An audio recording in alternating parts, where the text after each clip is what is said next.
Hari ni kita nak spot bag Wati Hanafiah. Iaitu isteri kepada Syuib Raja Lawak. Bukan. Syuib. Cakap macam tu. Syuib. Dua pasang milik Wati, isteri kepada Syuib Raja Lawak. Betul. Harga di dalam lingkungan Syuib Raja Lawak kan? Bumblebee.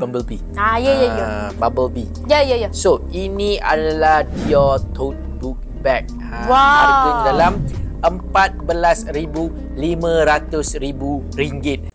So, korang kalau nak shopping ataupun jual handbag dan juga Rolex, DM kita sekarang. Bye. Sahaja. Mananya tu? Biasanya bag-bag macam ni orang buat letak telkung. Betul. Tapi dia bawa pergi holiday. So, Holiday. tapi exactly macam yang kita ada kan? Exactly. Kita jual RM9,000 je rasanya. Betul. Kan? Murahlah murah.